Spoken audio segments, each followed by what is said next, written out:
Yn y fideo hwn, byddwn ni'n edrych ychydig ar Cytseiniaid y Gymraeg. Sawl cytsain sydd yn y Gymraeg te?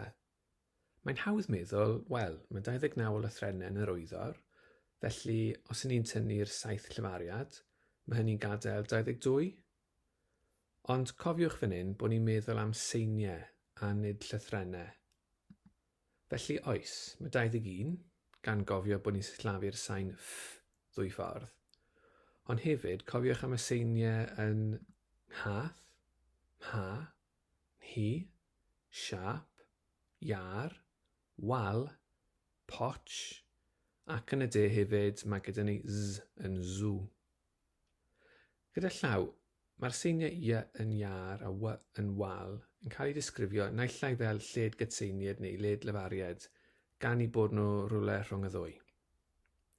Does dim pwyntau gyfeirio at ddim ond llythrennau'r wyddor Gymraeg, os oes dysgwr dych chi sy'n cael trafferth gyda sh yn siap neu yng nghath, gan fod y seiniau hynny ddim yn yr wyddor.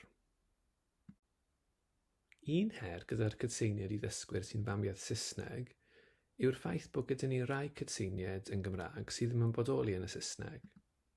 Pethau fel ll, ch, r, a rhai o'r seiniau trwynol. Sut mae helpu gyda'r rhain felly? Wel, gallwn ni fynd nôl at beth ni'n gwybod sy'n digwydd yn y geg a thynnu sylw'r dysgwyr at hyn. Gyda ll enghraifft, lle mae dysgwyr yn ynganu llanelli fel llanelli neu chlanelli, gallwch chi ddechrau drwy ofyn iddyn nhw ddweud L hir, l. Dyma leoliad cywir y tafod ar gyfer ll hefyd. Mewn drych, dylai nhw allu gweld bod blaen y tafod tu ôl i'r dannedd uchaf.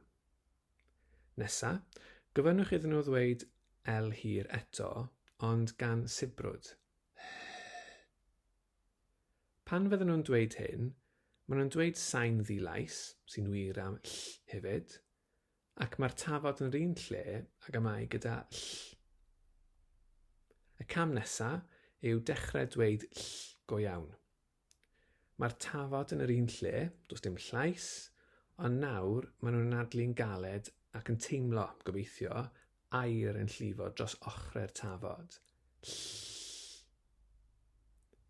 Mae mwy o fanylion ar ll a hefyd ar sut mae angen i ch a r yn y dosbarth yn y nodiadau sy'n cyd-fynd ar y fforddiant yma. Mae'r nodiadau hefyd yn rhoi rhestr o eiriau sy'n dda am ymarfer seiniau gwahanol. Pwynt bach arall yw nad oes rhaid i chi feddwl am eiriau unigol bob tro. Wrth ddysgu ynganu, mae'n helpu weithiau os ych chi'n ymarfer seiniau mewn ymadrodd. Mae hyn yn wir pan fydd dysgwyr yn ceisio dweud y treiglad trwynol yr enghraifft. Meddyliwch am fy nhad fel un uned, fy nhad. Mae'n haws ac yn fwy naturiol dweud fy nhad yn hytrach na fy nhad. A dyma rhywbeth diddorol sy'n dangos sut mae rhai o'r pethau drafodwyd yn y fideo diwetha am nodweddion seiniau yn berthnasol i'r treigladau. Sonio ni am dannedd llais yn dirgrynu a seiniau lleisiol a dilais. Wel, fe welwch chi yn y treiglad meddal, er enghraifft, fod y tair sain gyntaf, p, t, c, yn cael eu lleisio pan fydden nhw'n cael eu treiglo'n feddal. Felly o p, t, c i b, d, g. Felly, does dim dirgrynu gyda p, t, c, ond mae yna gyda b, d, g. Neu yn y treiglad trwynol, mae'r seiniau i gyd yn cael eu trwynoli, sy'n golygu, os cofiwch chi, bod yr anadl yn gadael y trwyn yn hytrach na'r geg, o b, d, g i er enghraifft. Ac yn y treiglad llais, mae'r seiniau yn mynd o fod yn rhai ffrwydrol, sydd ddim yn parhau'n hir, i rai ffrithiol, allwch chi dal am dipyn, o p, t, c i ff, ch.